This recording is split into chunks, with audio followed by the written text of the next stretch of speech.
요셉은 형통한 인생을 살았습니다. 오늘 성경이 그것을 명확하게 밝히고 있습니다. 근데 문제는 요셉이 형통하게 되었다고 하는 그 시점입니다. 결과적으로 애굽에서 총리가 되어서 영향력을 크게 발휘하게 되어서 결과적으로 형통하게 되었다라고 하면 우리의 생각과 일치가 되지만, 지금 요셉은 어떤 상황입니까? 애굽에 종으로 보디발의 집에 팔려가 있는 그 생활을 일컬어서 형통하다고 말하고 있습니다. 성경이 틀릴 리가 없지 않습니까? 자, 그렇다면 우리가 형통의 성경적인 의미가 무엇인지를 제대로 살펴보고, 성경이 말하는 형통과 또 우리 시대의 많은 사람들이 가지고 있는 형통에 대한 그 차이가 얼마나 큰지를 우리가 살피고, 우리가 진짜 형통의 길들을 향해 걸어가고 있는지를 확인해 봐야 되는 겁니다. 항상 그렇지만은 어떤 것들을 분석하고 비교하고 판단할 때에 거기에 대한 정의가 일치하느냐가 너무나 중요합니다. 형통이 뭐냐? 형통이 뭐냐에 대한 생각이 딱 정리가 바로 돼 있으면 이야기가 통하는데, 알고 보니까 성경적 형통이 아니라 어떤 사람이 말하는 것은 세상적인 형통의 이야기를 할 수 있다는 거죠. 여러분, 형통이라는 말은 한마디로 말하면 잘 풀리는 겁니다. 이 말을 영어 성경에는 성공이라고 많이 번역을 해놨습니다. 잘 되는 거, 성공하는 거, 이런 거 똑같은 겁니다. 형통은 성공이고 형통은 잘 되는 것이다. 만사 형통 이런 말 어디에 액자에 붙여놓기도 하는데, 이 형통이 뭐냐? 성경적인 형통은 뭐고 사람들이 가지고 있는 형통은 무엇이냐를 먼저 생각을 해봐야 되는 겁니다. 세상적인 형통은 무엇입니까? 잘 되는 겁니다. 잘 부유해지고 남들보다 높아지고 사회적인 지위가 어느 정도 이루어지는 것이 세상적인 기준에서 볼 때 형통인 겁니다. 누군가 엄청난 돈을 벌고 어느 날 보니까 집이 아주 넓어졌고 몰고 있는 차가 너무 멋있어졌고 그의 직급이 높아졌고 많은 사람들이 우러러보는 그 지위에 올라가게 됐다면 그 사람은 성공한 사람이라, 사회적으로 또 객관적으로 남들이 볼 때 그렇게 성공한 사람이 되는 겁니다. 많은 10대들이 오늘날 많은 사람들이 그 마음에 부자가 되고 싶어 합니다. 그들이 노골적인 꿈은 부유해지고 싶어 하는 그런 꿈을 밝히고 있습니다. 그리고 많은 부유한 사람들을 부러워하는 겁니다. 시집 장가라도 잘 가면 내가 부유에 동참할 수 있지 않을까, 이런 생각까지 하는 사람도 꽤 있는 걸로 알고 있습니다. 많은 사람들은 열등감과 그 패배의식에 사로잡혀 있습니다. 왜냐하면 사회적인 성공의 기준에 나는 도달하지 못했다라고 생각을 하고 있기 때문에 그렇습니다.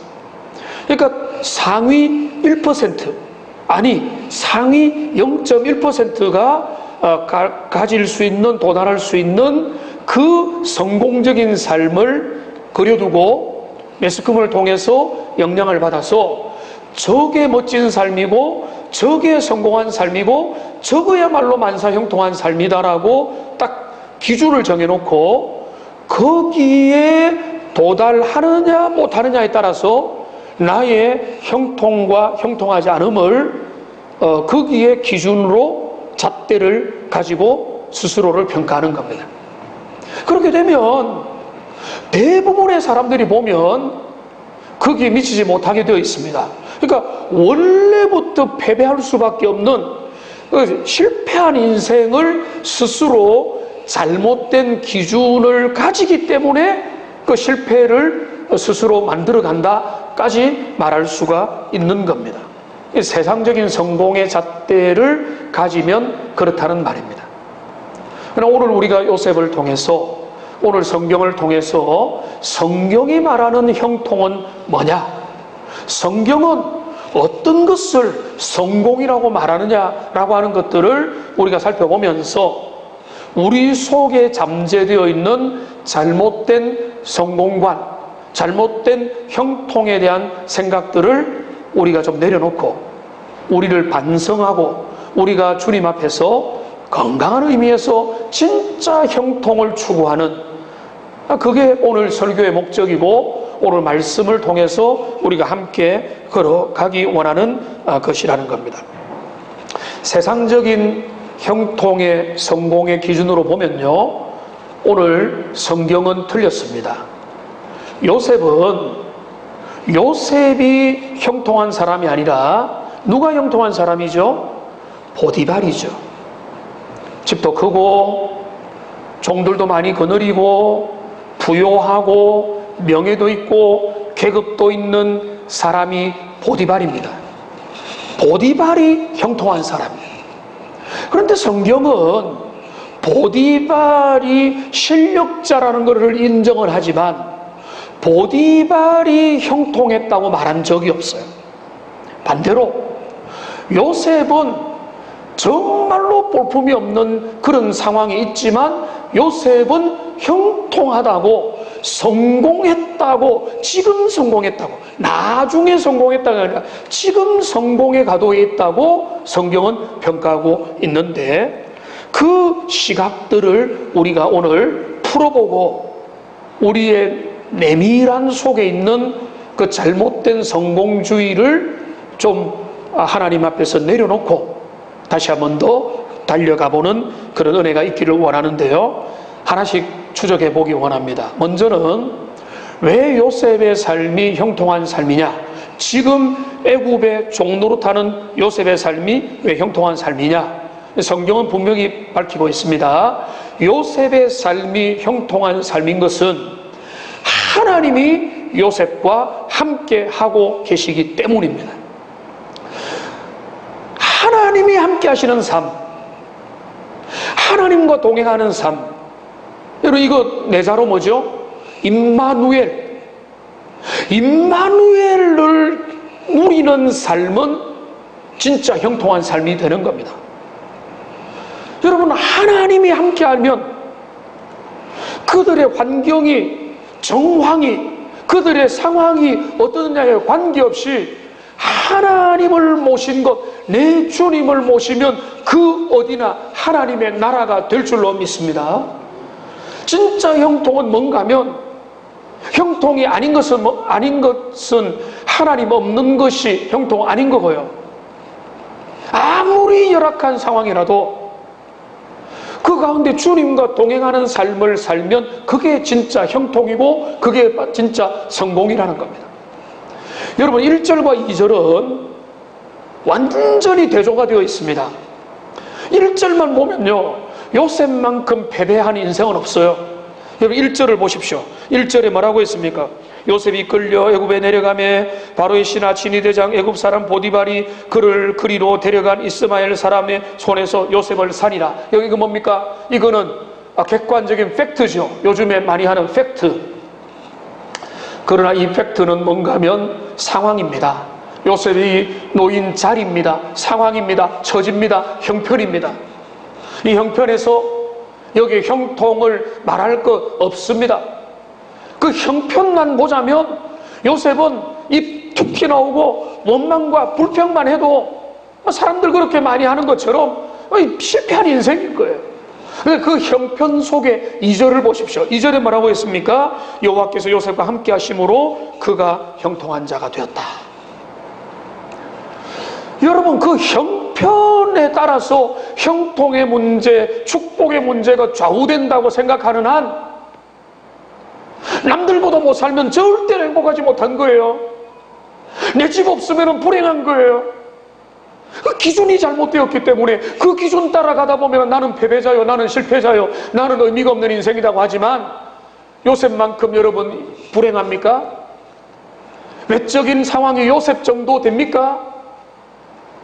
형제들에게 배신당하고 저 멀리 외국에 종으로 팔려가가지고 기구한 운명이다라고 신세 한탄해도 마땅치 않은 그런 상황에 놓여 있지만은 요셉이 형통합니다. 왜 형통합니까? 하나님이 그와 함께 하십니다. 여러분, 이것이 성경적 형통의 비결인 겁니다. 하나님이 함께 하시느냐가 진짜 중요한 거예요. 우리의 삶에 진짜 물어야 될 질문은 내가 얼마나 잘 사느냐, 물질적인 자유함을 얻었느냐, 내가 얼마나 먹고 사느냐, 내가 얼마나 지위가 높으냐, 내가 얼마나 잘 되었느냐, 남들, 내 동기들, 내 동창들, 내 친구들보다 내가 그들과 어깨를 겨룰 만하냐. 사회적으로 완전히 자유할 수는 없겠지만은, 그러나 정말로 우리의 영혼을 하나님 앞에 세워주는 것은, 그런 외적인 것들은 우리의 위신을 세워주고 체면을 세워주지만은 우리의 영혼을 지탱하게 만드는 것은요, 그게 아닙니다. 아무리 어떤 상황이 있더라도 주님이 나와 동행하시고 주님의 임재를 경험하면은 그 사람은 모든 환난과 위기 속에도 주님의 형통을 경험하는 인생이 될 줄로 믿습니다. 이게 진짜 형통이잖아요. 그러니까 내가 내 삶의 원망과 불평과 헤어나지 못하는 진짜 이유는요, 임마누엘의 주님을 내 삶에서 경험하지 못하기 때문일 수도 있는 겁니다.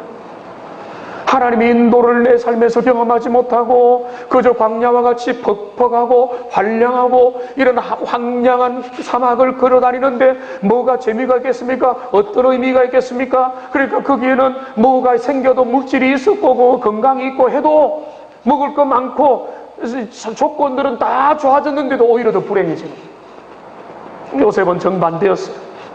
폭풍 속으로 들어갔습니다. 자신이 알지 못하는 운명이라고 하는 그런 수레바퀴 속으로 자신이 내밀린 것 같았지만은, 그러나 그게 굴하지 아니하고 그 상황 속에도 요셉은 주님과 동행함으로 주님이 함께 하심을 경험하는 그런 모습이, 그 모습이 요셉을 형통으로 이끌어가는 겁니다. 2절 다시 보시면은 여호와께서 요셉과 함께 하심으로 그가 형통한 자가 되었다. 함께 하심과 형통한 삶이 바로 연결이 되지 않습니까? 3절도 보십시오. 그의 주인이 여호와께서 그와 함께 하심을 보며 여호와께서 그의 범사에 형통하게 하심을 보았더라. 여호와께서 함께 하시고 함께하는 인생은 형통하게 되는 겁니다. 여기에 형통의 비밀이 있는 겁니다. 성경적 형통이 뭐냐? 그거는 주님이 함께 하시는 인생이다. 주님이 우리와 동행하시고 주님이 함께 하심에 대해서 설명할 것이 많습니다만은, 주님이 함께 한다는 말은 내가 주님과 가까이 한다는 겁니다. 동행한다는 겁니다. 에녹과 같이 주님과 일평생 360년을 주님과 동행했던 에녹처럼 주님과 동행하며 그 길을 걸어가면 그 길이 형통한 길이 되는 겁니다. 여러분, 코로나19 위기, 삶이 흔들리고 여러 가지 경제적으로 위기가 있고 먹고 살기 힘든 거 다 압니다만은, 여러분이 이런 위기, 전례 없는 위기기는 하지만은 여러분, 이 세상 사는 동안에 험하지 않았던 세월이 있습니까? 여러분, 지금이 어렵습니까? 여러분, 6.25 동란 이후가 어려웠습니까? 일제시대 이후가 어려웠습니까? 언제가 어려웠던 겁니까? 진짜 어려운 거는 상황의 어려움이 우리를 휩싸고 흔드는 게 아니라 주님과 동행하지 않을 때 인생의 진정한 위기가 오는 겁니다. 요셉은 처절한 위기의 상황에서 주님과 매주 동행하며 주님의 인도를 받으면서 주님이 함께 하시기 때문에 그 삶이 거기에서도 형통을 향해 나간 것처럼, 오늘 여러분에게 도전합니다. 여러분이 이런 흔들리는 위기 속에서 여러분의 마음의 영혼의 중심을 잡고 주님과 더욱더 동행하는 저와 여러분들 되시기를 주님의 이름으로 축원합니다. 하나님의 말씀을 가까이 하시고 여호와가 나와 가까이 함을 어느 때보다 더 실감하는 그런 은혜가 우리에게 있어야 되는 겁니다. 여러분, 그렇습니다. 그게 성경의 일관적인 가르침입니다. 아마 성경의 제일 위대한 구절, 사랑하는 제일 애용하는 성경 구절을 뽑으라면은 요한복음 3장 16절이겠죠. 아마 그 다음 정도, 다음이 뭐 시편 23편 되겠습니까? 그 다음 정도가 되는 게 빌립보서 4장 13절일 겁니다. 같이 한번 읽어보겠습니다. 내게 능력 주시는 자 안에서 내가 모든 것을 할 수 있느니라. 여러분, 이게 이 한 절 가지고 비록 그래 뭐 굵진 않지만은 책을 한 권 낸 그 책도 제가 읽어본 적이 있는데요. 그 책에는 이 강조점을 다르게 할 수 있다, 이렇게 해서 그 책이 펼쳐져 있습니다. 오래전에 제가 읽었던 책인데, 거기 보면 이게 구절을 좀씩 띄워줘서 여기 보면 이제 대부분의 사람들은 이제 어디에 강조를 두는가 하면 내가 모든 것을 할 수 있다 라고 하는 데다가 희망을 거는 겁니다. Yes, I can do everything. 모든 것을 할 수 있다. 여기에서 적극적인 사고방식과 긍정적인 힘과 긍정적인 희망의 에너지를 여기에서 발견하는 겁니다. 물론 그런 면이 있기는 합니다. 그러나 여기서 더 주목할 거는요, 아무리 봐도 전반부에 있는 거예요. 뭡니까? 내게 능력 주시는 자 안에서, 그분의 권능 안에서, 그분의 전능하신 힘과 그 능력 안에서 내가 모든 걸 할 수 있다는 거예요. 비행기 타고 내가 미국에 갔습니다. 내가 능력 있는 겁니까? 비행기가 힘이 있어서 가는 겁니까? 비행기의 힘으로 내가 거기에 힘에 잇대어서 가듯이 그분의 전능하신 힘과 능력과 보호와 그 섭리 안에서 내가 모든 것을 할 수 있게 된다라고 되는 것이죠. 그러니까 요셉은 그거를 신뢰한 것이고, 우리 하나님의 사람들은 절망의 상황 속에서라도 주님을 동행함으로 그런 삶을 살아가야 되는 겁니다. 주님이 나와 함께 하신다.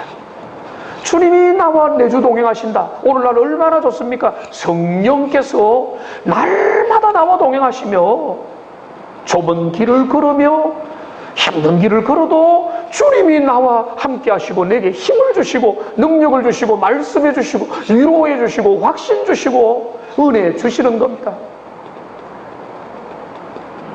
미래의 불투명한 길을 떠나는 젊은 지도자 여호수아에게 하나님이 주신 말씀 우리가 잘 알고 있지 않습니까? 여호수아 1장 8절 9절에서 뭐라고 말하고 있습니까? 이 율법책을 너희 입에서 떠나지 말게 하고 주야로 그것을 묵상하여 그 안에 기록한 대로 다 지켜가라. 그리하면 내 길이 평탄하게 될 것이며 내가 형통하리라. 평탄의 길, 형통의 길이 어디에 있습니까? 8절에 보면은 하나님의 말씀을 떠나지 않는 데 있다는 거예요. 이게 뭡니까? 성경적 형통이죠. 바꾸고 말하면 9절을 보면 네가 어디로 가든지 하나님이 너와 함께한다. 왜? 너가 나와 함께하는 한 나는 너와 함께한다. 이게 연결이 되는 거예요. 하나님의 말씀을 지키고 말씀을 사랑하고 주님의 교훈을 따라가겠다라고 결심하며 사는 그 인생을 주님이 책임지고 그 인생을 이끌어가고 요셉의 삶을 점점 나아지게 만들듯이 그 우리의 인생도 주님이 반드시 책임지고 헤쳐나가게 만들고 주님이 우리 인생의 승리자가 되도록 만들어 주신다는 겁니다. 오늘날도 마찬가지입니다. 여러분 흔들리지 마십시오. 세상의 성공 방식에 여러분 세뇌되어서는 안 됩니다. 거기에 물들면 안 됩니다. 젊은 분들은 더욱더 그런 겁니다. 무엇이 성공이냐, 무엇이 승리냐, 무엇이 복된 인생이냐 할 때 이 세상의 사고방식에 세례를 받아가지고 그저 잘 살 수 있다면 영혼을 팔아버리고 그저 잘 먹을 수 있다면 높은 지위에 오를 수 있다면 더 많은 이익을 얻을 수 있다면 내가 잠시 하나님을 떠나고 영적인 방황을 할 수 있는 거 아니야? 지금 얼마나 중요한 때인데 라고 하는 잘못된 가치관에 얼마든지 유혹을 받는 시대 아닙니까? 우리의 젊은이들은 대박을 꿈꾸고 일확천금을 꿈꾸고, 왜냐하면 내 힘과 내 능력으로 할 수 없다고 생각하기 때문에 허황된 꿈을 꾸면서 세상을 향해 달려가는 사람들, 다단계 사기든 여러 가지 점조직을 통해서든 온갖 일들을 통해서 사람들이 헛된 야망을 추구하는 게 뭔가 하면 그들의 생각에 성공에 대한 생각과 가치관이 잘못되었기 때문에 진짜 성공의 길은 어디 있는가 하면은 주님과 동행하며 하나님의 말씀을 가까이 있는, 그렇기 때문에 주님이 우리에게 주시는 것은 너희가 이 시대에 세상의 욕망에 너희도 동참하지 말고 아무리 먹고 살기 힘들어도 하나님과 동행하면서 너희의 길을 걸어가라는 거예요. 오늘날 여러분 힘들지만은 목사님은 삶의 현장에서 떠나 있지 않습니까? 라고 한다면은 뭐 별로 할 말이 없지만은 그래도 말씀을 기대어서 여러분에게 부탁을 드리는 거는 조금 천천히 가더라도 주님이 원하는 주님과 동행하면서 그 길을 걸어가는 게 진짜 성공이요, 진짜 형통이요, 끝까지 잘 되는 길이 그 길이라고 주님이 말씀하고 있는 겁니다. 여러분 기준을 여러분 돌아봐야 됩니다. 여러분의 마음속에 어떤 마음을 가지고 있는지, 여러분의 자녀들이 어떤 야망을 가지고 어떻게 이 세상에서 먹고 살려고 그 인생길을 걸어가려고 꿈꾸고 계획을 하고 작정을 하는지. 그러니까 성경은 우리에게 뭐라고 경고를 하는가 하면 잠언 24장 1절 말씀이 그 경고를 우리에게 주고 있습니다. 같이 읽겠습니다. 너는 악인의 형통함을 부러워하지 말며 그와 함께 있으려고 하지도 말지어다. 그런데요, 친구들끼리 만나면 여러분 뭘 부러워합니까? 여러분 부러워하면 지는 거라고 했는데 하나님과 더 함께하는 그 시간을 두려워하고 그런 사람을 보면은 정말로 부러워하고 그런 어떤 욕심과 야망과 더 주님을 알고 싶고 주님을 배우고 싶은 그런 거룩한 열망이 여러분이 있는지, 어떻게 하면 집을 더 키우고 어떻게 하면 좀 더 잘 살고 어떻게 하면 좀 더 부유해질까, 여러분 그것은 자연스럽게 그렇게 따라오면 좋은 거지만 거기에 여러분의 우선순위를 걸고 거기에 여러분이 부러워하고 거기에 여러분의 승부를 건다면 여러분의 영혼은 타락하게 될 것입니다. 여러분의 영혼은 점점 주님으로부터 멀어지게 될 것이고 여러분은 참된 영적인 자유에서 멀어지게 될 거예요. 여러분 성경은 언제나 동일하게 하나님의 사람들은 이 세상의 악인들의 형통, 주님을 떠난 성공을 절대로 바라지 마라. 그게 우리가 추구하는 바가 아니다. 하나님 없는 성공은 오히려 패배다. 여러분 복권 1억 당첨된 거, 그거는 많은 사람에게 저주와 안 좋은 결말로 나타나듯이 하나님 없는 성공은요 의미가 없는 겁니다. 그렇기 때문에 우리는 주님 앞에서 오늘 요셉처럼, 요셉은 뭡니까? 요셉은 가장 불리한 가장 상황, 그 어려운 상황에서도 주님과 내주 동행한 겁니다. 저는 이것이 너무나 대단하고 왜 대단한가 하면 이 말씀을 주님이 항상 함께했다라고 하는 말씀을 단순히 하나님이 헬리콥터처럼 보호하셨다 이렇게 보면 안 돼요. 요셉이 주님과 건강한 관계를 계속 맺어갔다는 겁니다. 언제? 제일 힘든 시간에. 아무리 힘들어도 주님과 영적으로 교제하고 말씀으로 교제하고 하나님의 음성을 들으면요 절대로 흔들리지 않습니다.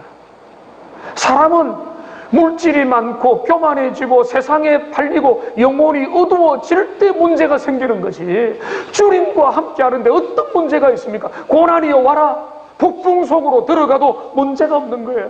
그 요셉의 형통의 진짜 비결은 하나님과 함께 하시는, 하나님이 그와 동행하시고 그 어려운 상황에도 주님과 내주 동행하는 삶이 요셉의 성공의 비결이었듯이 오늘 여러분에게 과감하게 도전합니다. 여러분 코로나19 위기에 여러 가지 위기에 이런 앞뒤 위기의 상황에서 주님과 더 가까이 동행하는 저와 여러분들 되시기를 주님의 이름으로 축원합니다. 말씀을 가까이 하시고 기도도 더 많이 하시고 주님과 함께 교제하시고 여러분의 속마음을 하나님께 아뢰시고, 그리하여서 그래서 여러분 한번 보세요. 제일 원망과 불평 많이 해야 될 사람 누굽니까? 요셉이잖아요. 요셉이야말로 인생의 불평으로 점철되어도 할 말이 없어. 심리적으로 보면은 성장 배경이 이렇는데 이렇게 될 수밖에 없잖아. 이해를 해야 되잖아. 그 삶을 이해해야 돼. 그가 그렇게 트라우마가 있기 때문에 그렇게 나오는 거야 라고 분석을 할 수 있죠. 그 분석 대상에 딱 맞아요. 배신당하고 어려움 당하고 지금은 종에 팔려가지고 힘든 생활, 가장 빡빡 기는 생활을 지금 하고 있지 않습니까? 요셉의 입에서는 그런 원망하지 않습니다. 그런 그 삶에 이해되지 않는 부분도 모른 채 그 모든 절망의 상황에도 주님과 동행하고 있는 겁니다. 여러분 힘듭니까? 어렵습니까? 제가 다른 거 보탬이 안 돼도 성경적인 형통의 비결은 그 힘들 때 주님과 동행하십시오. 힘들 때 말씀을 가까이 하십시오. 여러분 정말로 막막하면요, 여러분 조용한 데 가서 주님과 정말로 독대하세요. 하나님의 말씀을 가지고 승부를 걸고, 주님, 네 정말로 주님 아니면 내가 살 길이 없습니다라고 하나님을 만나야 되는, 주님과 동행하면 거기에서 은혜가 나오게 되는 겁니다. 요셉은 기가 막힌 수렁과 웅덩이에 빠져서도 주님과 가까이 하고 주님과 동행하고 있고, 그것이 형통의 시작이고 그것이 형통이라고 성경은 말하는 겁니다. 조건과 관계없이, 우리의 환경과 상황과 관계없이 어디든지 주님과 동행하는 그 삶, 그게 바로 진짜 형통인 줄로 믿습니다. 이제 두 번째로 오늘 이 본문에서 성경적 형통은 뭔가 하면, 요셉을 보시면요, 주어진 자리에서 성실하고 충성스럽게 자기의 일들을 최선을 다해서 감당하는데, 그것이 형통의 과정으로 영향력의 확대로 이어지고 있음을 우리가 보게 되는 겁니다. 저는 이 말이 참 중요하다고 보는데, 형통은 결과만이 아니라 과정들에 다 담겨져 있다는 겁니다. 형통은 결과만이 아니라 과정이다. 그 과정 속에, 작은 과정 속에, 어려움을 헤쳐나가는 과정 속에, 정말로 저 밑바닥에서부터 새롭게 일어서는 과정 속에, 거기에 하나님이 함께 하시고 거기에 주님의 형통의 씨앗들이 자라나는 모습들을 우리가 보게 되는 겁니다. 요셉의 모습은 어떤 모습입니까? 우리는 요셉의 인생을 전체로 다 볼 수 있지 않습니까? 요셉은 그 절망의 나락에서부터 점점 올라가는 인생의 스토리입니다. 그죠? 우리가 알고 있지 않습니까? 근데 그게 하나님의 법칙입니다. 일반 법칙도 그런 겁니다. 여러분, 낮은 자리에서부터, 낮은 직급에서부터, 소망이 없는 자리에서부터, 원래부터 무에서부터 시작하는 겁니다. 하나의 씨앗이 하나님의 나라를 겨자씨로 비유를 했을 때, 하나의 씨앗이 뿌려지면 씨앗이 어떻게 됩니까? 점점 자라나서 어느 순간에 나무가 되고 가지와 그 숲을 이루어서 엄청난 영향력을 발휘하는 것처럼, 모든 위대한 주님의 역사는요, 작은 데서부터 차근차근 시작합니다. 그래서 요즘에 우리나라 축구가 어떻게 되는지 모르겠지만은, 축구의 새로운 감독이 부임해서 계속 강조했던 게 뭔가 하면 빌드업 과정을 이야기했죠. 남자분들이라면 어느 정도 알고 있을 거예요. 빌드업 과정이란 뭔가 하면 골키퍼부터 하나하나 시스템을 구축해 가는 거예요. 옛날의 축구는 뻥 축구죠. 빵 차고 달려가서 잘 맞추면 골이 나는, 그거 말고 잘 시스템을 갖추어서 만들어 나가는 빌드업은 가능하면 밑바닥부터 해나가야 된다. 이게 이제 빌드업의 원리라면 성경의 원리에 맞닿아 있는 거예요. 요셉은 자기의 주어진 자리에서 성실하고 충성스럽게 그 일을 감당하고 있는 겁니다. 여러분, 성경적 형통은요, 여러분 대박을 꿈꾸는 거 전혀 아닌 겁니다. 처음부터 잘 되는, 결론만 보는, 결과적으로 잘 되는, 그래서 누가 아주 잘 산다더라 그러면 성공했다, 이 세상의 기준이지만 하나님의 기준은 그런 게 될 수가 없다는 거예요. 점점 주어진 자리에서 하나님께서 그 인생을 어떻게 이끌어 가시는가를 인생의 단계들 통해서 쭉 보면, 1부 때는 저런 말씀 안 드렸는데 2부 때 제가 우리 갈렙 한나 어르신들 많으니까 오면서 그 생각이 딱 들더라고요. 우리 어르신들 다 보세요. 믿음으로 주님 앞에서 겸손하게 차분하게 욕심 부리지 않고 자기 길을 걸어가는 분들에게는 하나님이 돌아보며 은혜 다 주신 거예요. 은혜 안 받은 분이 없는 겁니다. 왜 그런가 하면 그게 주님의 법칙이거든요. 하나님이 그렇게 역사하시거든요.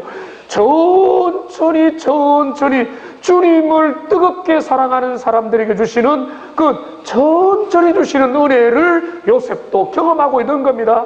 여러분 젊은이들이 있습니까? 처음부터 여러분 대박을 꿈꾸고 내가 뭐 한 번에 뭔가 위대한 일을 한다 그렇게 생각하지 마세요. 한 걸음씩 가는 겁니다. 작은 일에 충성하는 겁니다. 내게 주어진 작은 역할에서 요셉처럼, 요셉에게 자기 게 어디 있습니까?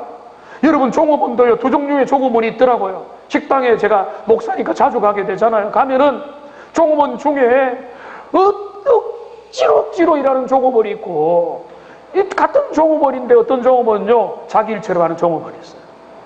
이 자기 일처럼 하는 종업원은 뭐가 남다르고 아마 더 많이 이용될 거고 더 많이 하고 그 인생의 보람도 있을 건데요, 여러분의 삶 지금 요셉은 보세요. 자기 거 하나도 없어요.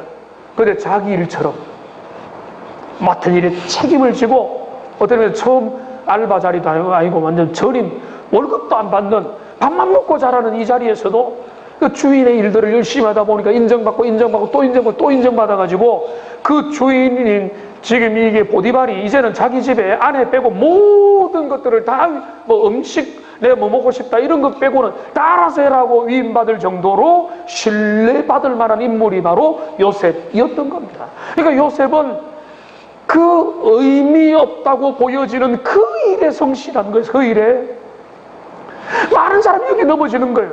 내게 중요한 일이 맡겨지면, 국가를 운영할 책임을 맡고 뭐 엄청난 일이 맡겨지면 잘할 수 있다. 여러분 그때 잘하지 말고요, 지금부터 잘하세요.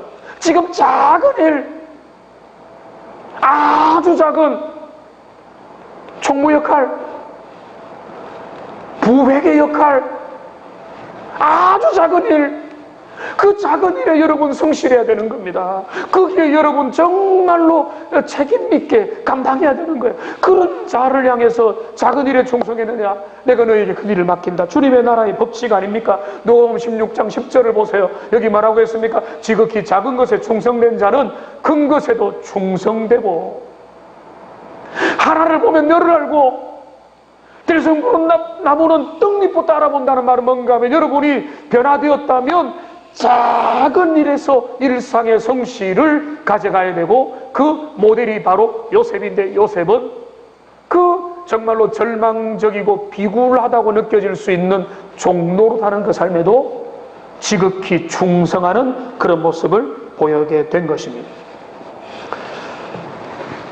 저도 많이 부족하지만은 제가 모델로 삼고 있는 구절이 있습니다. 잠언 22장 29절입니다. 같이 한번 읽어보겠습니다. 내가 자기 일에 능숙한 사람을 보았느냐? 이러한 사람은 왕 앞에 설 것이고 천한 자 앞에 서지 아니하리라. 참 멋진 구절인데요, 여러분 이 구절에 직접적으로 해당되는 인물이 누구죠? 요셉이죠.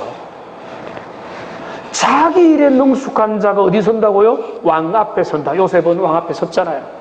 바로 왕 앞에 서가지고 바로 왕을 도와주고 애굽을 도와주고 애굽을 부강하게 만들어주는, 이방 나라를 흥하게 만들어주는 그런 역할을 했는데, 이 모든 출발점이 뭔가 하면 요셉이 하나님이 은혜지만은 은혜를 좀 깊이 열어가지고 보면은 뭔가 하면 자기 일에 능숙한 인생이었다. 그러니까 자기 일에 능숙한 인생은 시시하게 살지 않는 거예요. 왜냐하면은 점점 더 일이 더 많이 맡기는 거예요. 제가 예전에 그런 말 했죠. 사람들이 자꾸 뭐 일 맡기면 불평하지 말고 여러분 감사하게 해야 돼요. 사람들이 할 만하니까 자꾸 맡기는 거예요. 다른 사람 하면 안 되니까 맡기는 거예요. 그러니까 여러분 사람이 더 많아서 내가 안 해도 되면 안 해도 되지만은 여러분한테 맡길 때는 그나마 낫다고 여기니까 맡기는 거고, 맡기는 거 잘하다 보면은 더 큰일 나는 거예요. 일복이 너무 많은데요. 그 복이죠. 요셉은 그 가난한 시절, 그 기구한 삶이라고 자기 비하와 연민에 빠지지 않고 그 속에서도 일상의 성실함으로 그의 주어진 일들을 감당하고 주인의 위임을 받고 영향도 점점 많아가는, 이게 바로 형통입니다. 형통은 여러분 결과만 추구하는 게 아니에요. 결과가 좋으면 결론만 좋으면 된다가 아니라 형통은 과정입니다. 형통은 진행 과정입니다. 여러분, 그 진행 과정, 빌드업하는 그 과정들을 통해서 하나님이 은혜 주시고 있는 사인들이 보여지는 겁니다. 여러분, 우리에게 그런 은혜가 있기를 주님의 이름으로 축원합니다. 여러분의 자녀들이 이런 형통을 길을 걸어가기 위해서 애쓰기를 원합니다. 부모는요, 자녀가 성적 잘 나오는 것도 싫어할 일은 없겠지만은 자녀가 정신 차리고 공부해 보려고 스스로 뭔가 뒤적거리면 그게 신나는 거예요. 뭔가 자기 앞가림을 해보려고 뭔가 연구하면 그게 기특한 거예요. 결과는 그 다음 문제예요. 자, 결론을 내다오. 여러분, 학부모가 되지 마세요. 그 자녀가 정말로 중요한 그 마음을 가지고 있으면 그걸 통해서 하나하나 이루어가고 그 그릇에 맞게, 그 쓰임새에 맞게, 자기 용량에 맞게 발전해 나가게 되는 겁니다. 요셉의 형통은 과정의 형통이었고, 과정의 성실함을 하나님의 함께 하심으로 그의 삶을 이끌어가는 게 진짜 형통이 되는 겁니다. 마지막으로 또 하나 요셉의 형통은 뭔가 하면 나만 잘 먹고 잘 사는 게 형통이 아니라는 거예요. 요셉이 진짜 형통한 삶을 살은 거는 요셉 때문에 주변이 복을 받은 거예요. 요셉 때문에 보디발 집안이 복을 받았는데, 우리 예수 믿는 사람은 내가 잘 먹고 잘 살고 나은 사람 건사하고 나은 사람 이제 세상 가운데 먹고 살만하면 됐다, 그거로 끝내면 안 되는 겁니다. 여러분들 때문에 주변이 잘 돼야 되는 겁니다. 여러분들 때문에 세상이 복을 받아야 되는 거예요. 여러분들 때문에 세상이 희망이 생겨야 되고, 예수 믿는 사람들 때문에 우리가 그래도 살만하네 라고 하는 이야기를 드려야 되는 겁니다. 여러분, 5절을 보십시오. 오늘 보면서 5절에 보면은 그 요셉에게 자기의 집과 그의 모든 소유물을 주관하게 한 때로부터 여호와께서 애굽 사람의 집에 복을 내리시는데, 한번 따라합니다. 요셉을 위하여. 다시요. 요셉을 위하여. 하나님이 보디발의 집에 복을 내리시는데, 하나님이 복을 내리셔야 되는 이유가 있습니다. 그거는 요셉 때문에라도 복을 내리시는 거예요. 요셉을 위하여 보디발의 집에 복을 주시는 겁니다. 여러분, 근데 보디발에게 복을 주는 원리를 생각하면 신통합니다. 왜 신통한가 하면은 아브라함에게 간 하나님의 축복이 이루어지기 때문에 그런 거예요.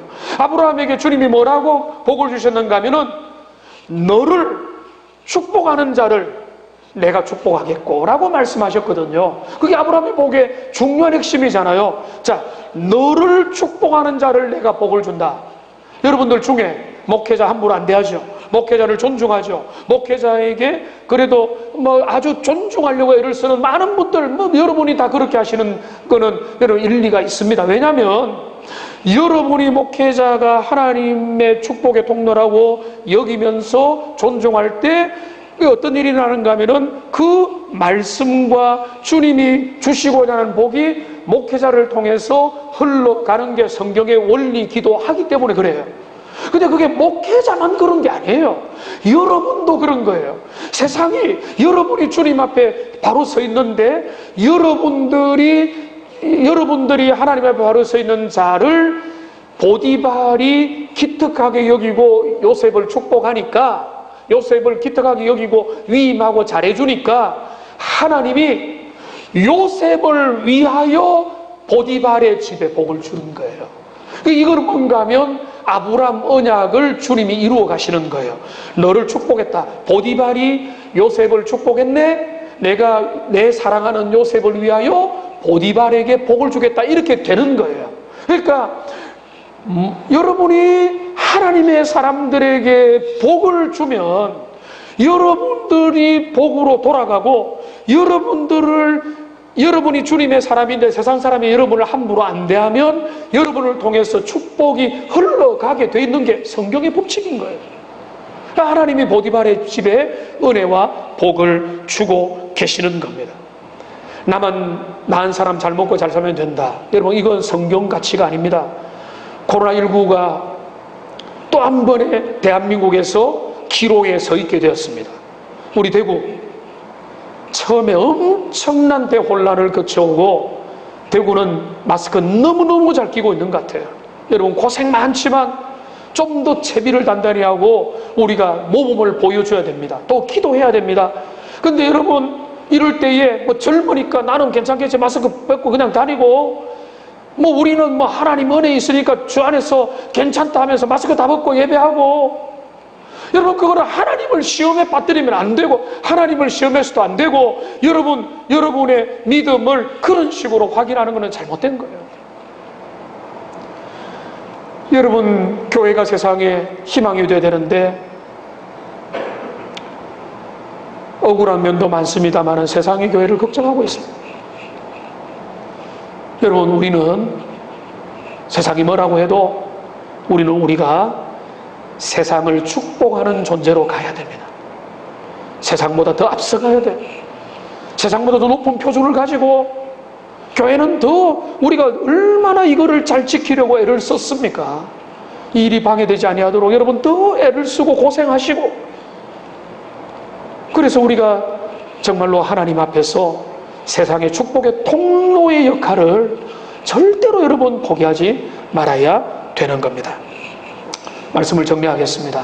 오늘 이 말씀을 보면 형통이 뭔지를, 성경적 형통이 무엇인지 우리에게 가르쳐 줍니다. 그걸 잘 기억해서 하나님 앞에서 온전히 붙잡고 우리의 속에 있는 잘못된 성공의 기준을 내려놓고 주님 앞에 다시 한번 더 나아가는 하나님의 사람들 다 되시기를 주님의 이름으로 축원합니다.